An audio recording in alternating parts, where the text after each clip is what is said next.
This is Dr. Margarita Guri, Dr. Red Shoe, with my favorite rabbi. Rabbi Yonason Goldson. And Rabbi, you and I were smart enough to invite Kimi Ziemski again to talk to us. Hi, Kimi. Hey, Oh, it's I'm Kimi. delighted to be here. I said it wrong. Everybody does that the first time in a long time. I have old friends I went to high school with about a bazillion years ago. And one of them called me up the other day and said, "So Kimi." I said, "Don't worry about it." Well, I think Kimi is a great name. Sorry, I misspoke it.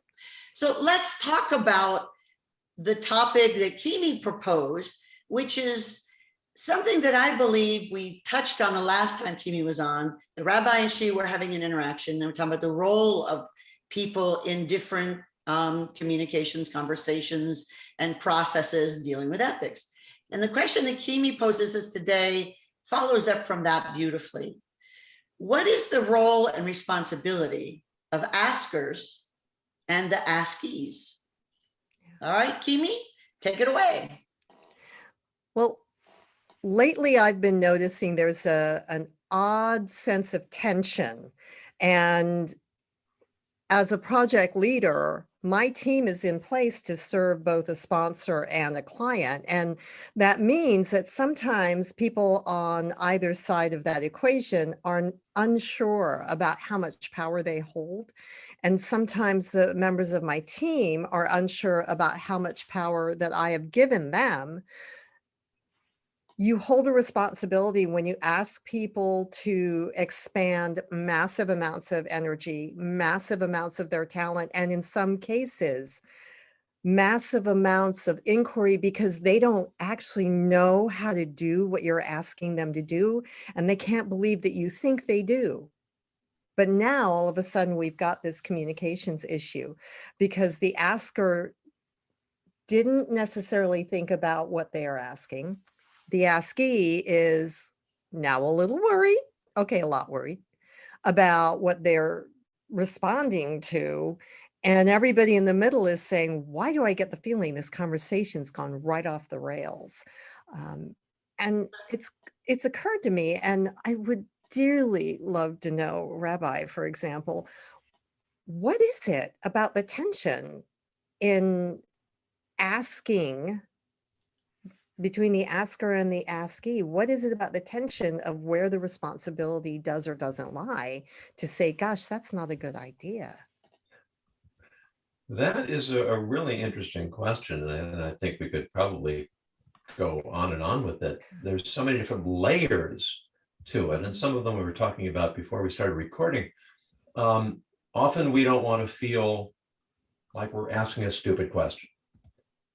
And, when we were kids in school, we were often told there are no stupid questions.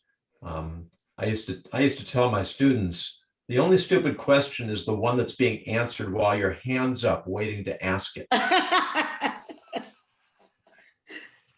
Because, especially among young people, the hand goes up and the brain turns off. And the only thing they can think of is, and it's adults too, I'm so focused on my question, I don't notice it's being answered. So sometimes it's our listening skills. Sometimes it's our fear of seeming inadequate. Sometimes it's our lack of confidence that we can articulate the question that we have. And today especially, there is this pervasive fear that I'm going to say something that offends somebody. And that somehow my question will be interpreted as an attack, or will expose me as socially insensitive. All these layers just make it safer to stay quiet. And that sets us up for failure. Because it's one of my favorite movie quotes from Cool Hand Luke. What we'll have here is a failure to communicate. And that really, so many of our problems could be easily avoided if we would be more willing to speak, more willing to listen, and more willing to do the hard work of figuring out where the communication is breaking down, or that it might be, because sometimes we don't even notice when it is. There's a quote from William Whyte that is often attributed to George Bernard Shaw. The greatest problem in communications is the illusion that it has taken place. Tell me again who said And, that? William Whyte, with a Y, William not Whyte. an I. Yes. And it's always attributed to George Bernard Shaw. And I'd like to think that George Bernard Shaw attributed it accurately, but it seems to have lost that attribution over the ages. But I love that quote, because the greatest danger, I believe, that we as leaders stand in is the belief that because we have said something as clearly as we can, we've labored over the wording and the specific points at which we pause to let the points sink in. We've labored over that, or in some cases we just should have done. That communication has taken place now. I pronounced, you listened, we're good. Yeah. And I think that at that moment, when I see that happening, I inevitably put up my hand and just say, I am perfectly willing to sound idiotic, but I'm not sure that I understood it, which means there's got to be at least one more person here who doesn't. And I would raise my hand and say, I'm not entirely clear about what it is you want me to do. Usually You've because had this experienced doctor, haven't you? At least once. Once? At least once. So a lot of times when we're asking people to do something, it's maybe scarier than if we're talking about ideas or whatever, because the idea of doing something, I think, makes people wonder, do they look incompetent, like you were talking about, Rabbi, the appearance as well. So I think the idea of asking, I always just say, let's pretend I don't understand. Could you say it again in a different way?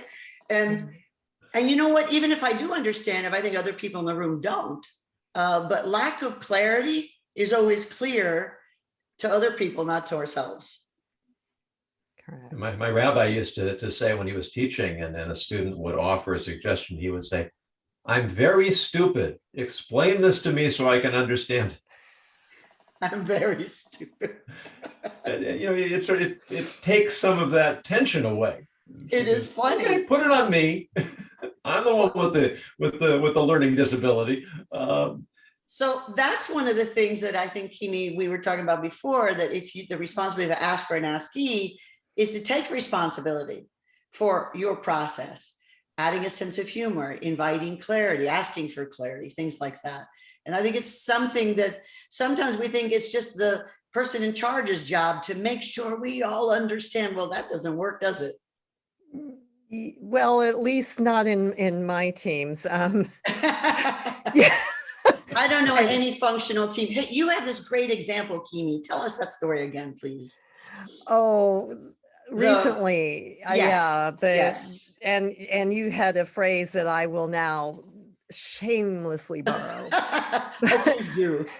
Recently, a pillar of the project management community was in a conversation, and it was an open forum, with someone who was fairly new to the project management community and, well, fairly new to the professional environment to begin with, but had done enough homework to have a professional crush, if you will, on this person who's been a part of this professional community for decades.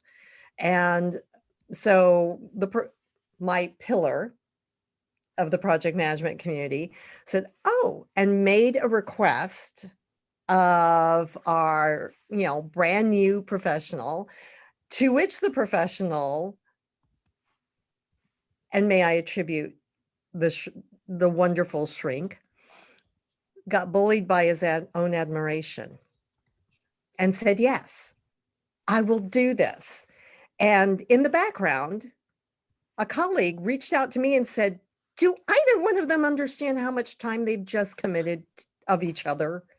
And I wrote back and said, I don't know. I really don't think so. At which point I said, I was just about to ask, somebody else said, let me just make sure that I understand what it is because this is a wonderful research idea. And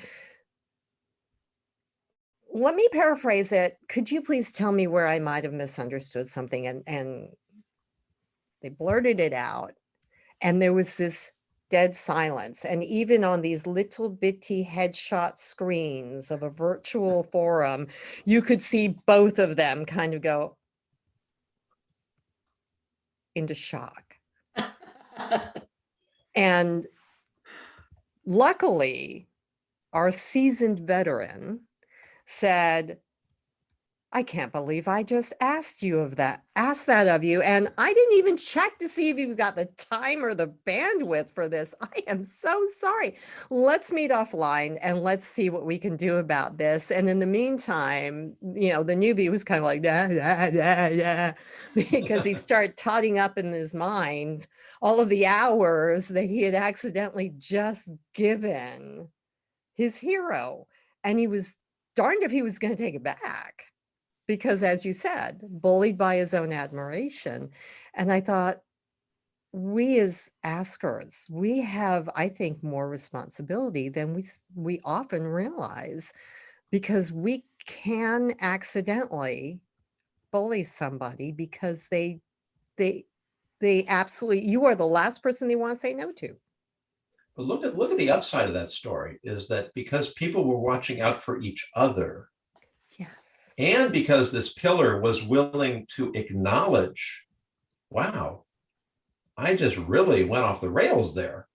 Yeah. And he owned it. And so a potential catastrophe was averted in a few moments without any hard feelings. Which gets back to a story, a comment that you had told us earlier about, and I am sure I'm not going to get it right, but something about not lapsing into sin when offering a rebuke. And Oh, Rabbi, tell us that one. yes, please, was a good because I one. remember thinking, wow, that is The such an rebuke. easy guidepost to use. It makes so much sense. Yeah, there are a few layers here. The scripture says, you will surely rebuke your fellow, your neighbor, but don't bear a sin on his behalf. And the sages reformulate this, and they teach us to love rebuke. Now, of course, we all love rebuke, don't we? Oh, yeah. No. We love giving it more than we love getting it. I was going to say, it depends on which end I'm supposed to love. Well, yeah. So why should we love rebuke? So interestingly, in Hebrew, the root word that means rebuke, that same root has the meaning of validate. Because if I rebuke you, what am I doing? I'm saying I believe in your ability to do better. And that can be an empowering statement if the rebuke is given the right way. But the end of the verse warns us, don't bear a sin, because if I don't give rebuke the right way, and that means the right timing, the right wording, has to be private, has to be with an understanding, and I have to be motivated by genuine concern and caring, not I'm on a power trip and I want to bring you down. Right. All of these factors, and in fact, our modern day sages say it is almost impossible to give rebuke in this generation. Because we are all so insecure, and we're all so ready to attribute ulterior motives and ill intentions, and that very few people have the capacity to accept rebuke. But if I'm in a leadership position, I have an obligation to do just that. But that obligation extends to how I give it, to create the best possible opportunity for that rebuke to be received, not just to be given. Well, let's go back to what Kimi was saying. And I think, Rabbi, your story is just so very beautiful. I think that the context of trust, as Kimi was saying, and the trust, the culture of questioning. And I think that if you have that trust and respect and the practice of yourself allowing to be rebuked, or you rebuke yourself, how do you set the tone? So Kimi, you were referring to the rabbi's rebuke scripture. What had you in mind for that? Because I love where your mind was going with it. Oh, good heavens, I can't remember where.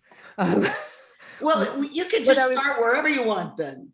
what I was thinking about just now was that the dynamics of a culture also, where there are leaders, there are followers. My good friend Oliver Lehman suggests that followers are the integral component of leadership, and that the followers bear a responsibility to make a wise choice in who they willingly follow, and make a wise choice about how they interact with their leaders.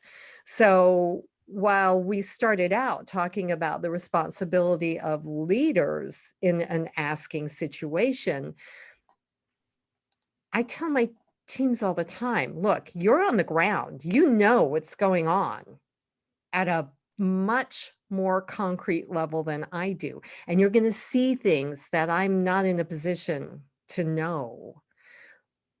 My responsibility is to take responsibility for things getting done. Your responsibility is to make sure that I don't unwittingly make a crummy decision, because I don't have the information that you do. So part of my responsibility is to make sure that you are comfortable telling me if I accidentally start shooting the messenger. Because I'm one of those people who has her immediate reaction pretty much written all over my face in 10-foot high letters. You know, somebody comes in and says, Kimi, you know those components that we ordered? Yes. You're gonna be late. And my first reaction is something like, nuts! What's this going to do too? And it can, I've learned the hard way, it can come across as shooting the messenger. And of course, are you ever going to get important news that you need but do not want to hear from that individual again? Well, no. And I was so dense, I didn't understand my responsibility as a leader, that it got to the point where people would poke their heads into my office doorway, give me the news, and they were ready to run. They wouldn't even step into the doorway. They just kind of, you know, poke their heads in. And I remember thinking, what on earth is going on with that? And I asked somebody, and she said, well, you've gotten kind of a reputation for having an emotional response to things. And I said, yeah, well, that's kind of who I am. Surely they don't take it personally. She said, are you kidding me? Are you kidding me? Their next bonus is predicated on how well you as a team do. And you're going, yeah, they take it personally. And I realized I had not built the proper context of trust that I had with that individual who'd known me for 15 years and collaborated with me on 7 different major projects. So I'd like to think that at some point, everybody as an asker can have that conversation of, hey, what's going on here? But what if they don't have somebody like I had? A trusted advisor who can say, well, you know, frankly, they're terrified of you. They're really scared of you. Little old me? How could they be scared of me? See, and I don't think you were being dense. I think you were being a naive leader. I think that we all think everyone kind of knows how we mean and how we meant to say that, or, you know, innocent me or whatever. What we really mean. Yes, what we really mean and how we really are with that Zoom filter of perfection, right? You know, I like to take that autocorrect Zoom filter wherever I go. I think that would be good. And I think that, you know, I forget who was talking about followership. I was talking to a military group, and we're talking about leaders. And I said, everyone in the room is a leader. So I asked, you know, who's a leader? And someone stood up and said, everyone here is a leader. I said, okay, should they stand up? Said, yeah, stand up. Now, I could have taken it away from her and had everyone stand up, but it was her idea. So how do we follow up with somebody and give them power? So she had everyone stand up. And the trick is she was right. Followership is leadership. So every leader shines only as brightly as the followers are willing to help them lead wisely, correct?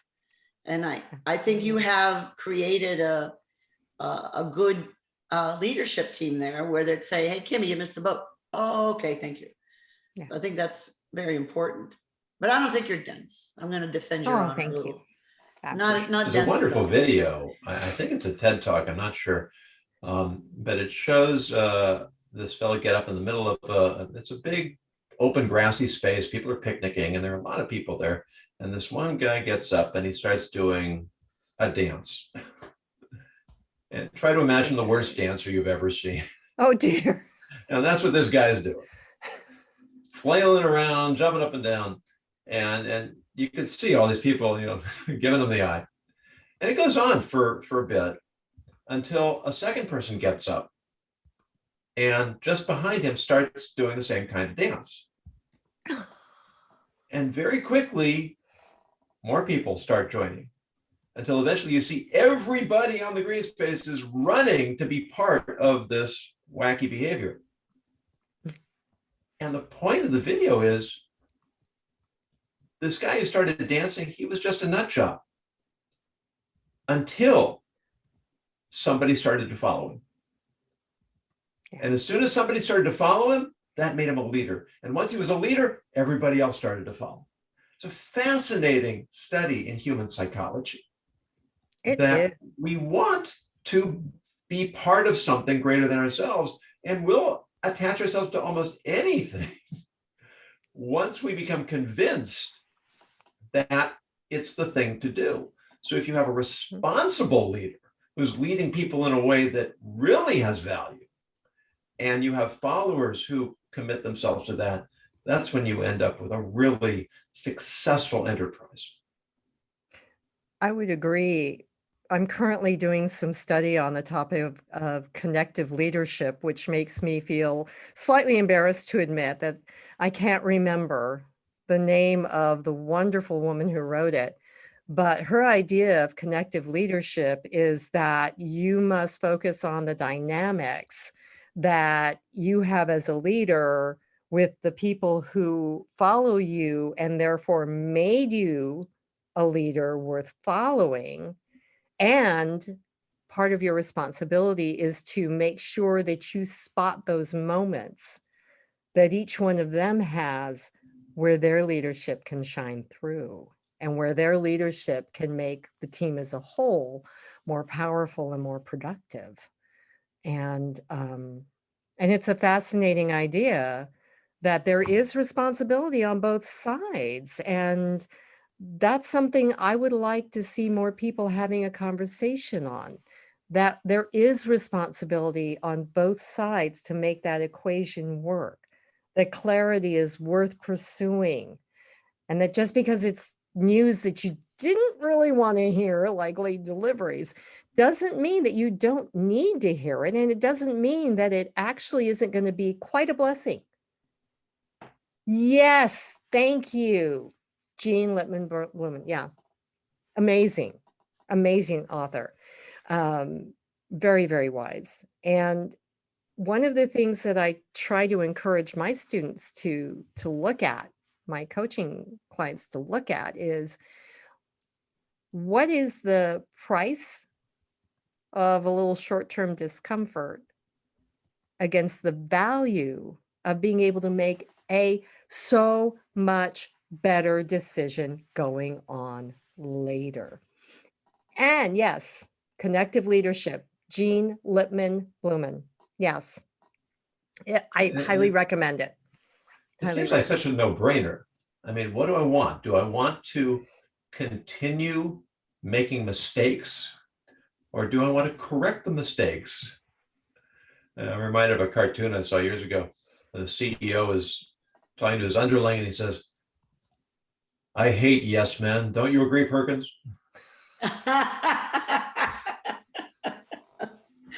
Oh, Yeah. I mean, the leader's job is to create a culture. And I mentioned this before, that when the High Court of Sages would convene to discuss a point of Jewish law, the first person to speak was the most junior member of the court. Yes. Because if the leader of the court speaks first, who's going to argue with him? But if you start with the junior and you move your way up, then everyone feels comfortable to agree or disagree. And of course, part of the responsibility of the head of the court at that point is to keep a stone face. Because if he starts nodding or he starts shaking his head, then that's signaling to everybody else what answer he's looking for. Mhm. And so the responsibility of that leadership is to allow the voices to speak their minds in a way where they feel comfortable doing that. You get the widest possible diversity of insights, opinions, points of view, and therefore you're better positioned to get to the best possible answer or the most truthful insight and evaluation. And yet, if I may, Doctor, would you agree that our perspective about whether or not I want to learn to be more accurate, I want to learn to be more clear, can in fact be really rooted in the habits and social mores of the culture that we grew up in, our first organization, the family? Absolutely. So our cultural background, our experiences, for all the different aspects of that make us male or female or somewhere in between, what culture, religion, refugee or not, all those status points. And it makes a big difference then what the role of the askee is. So the role of leader obviously is varied depending on where we go, but the role of askee is sometimes just to take it.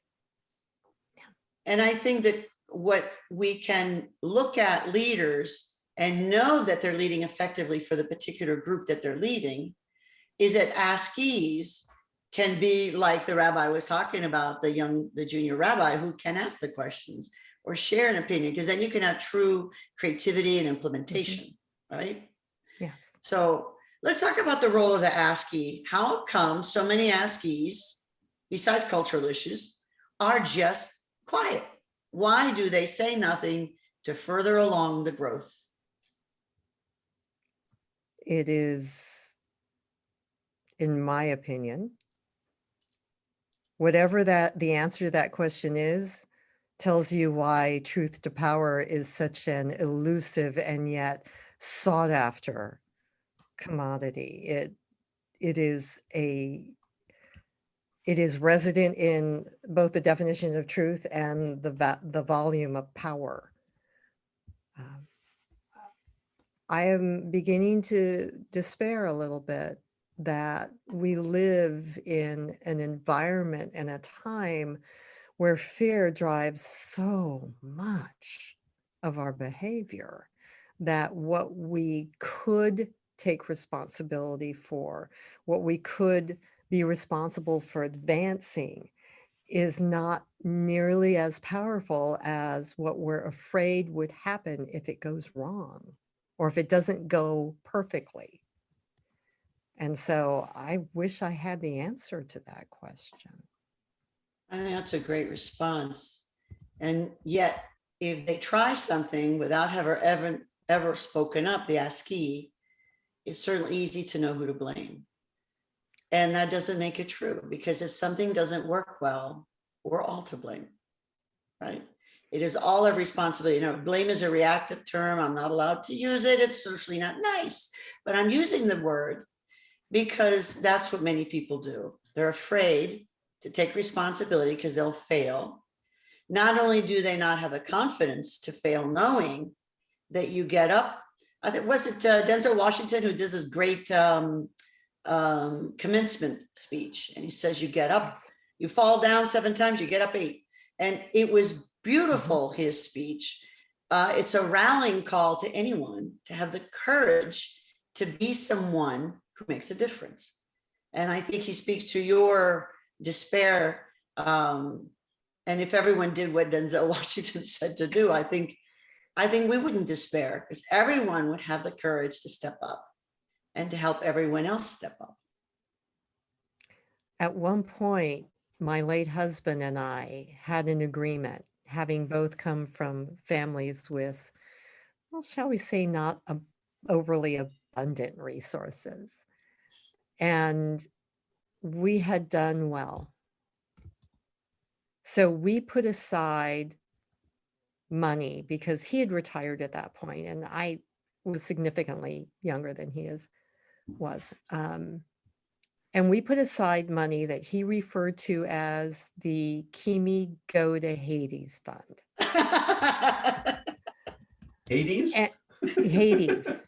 I tried to get him to stop saying hell so much. So he called it the Kimi Go to Hades Fund. And it was a year of our expenses.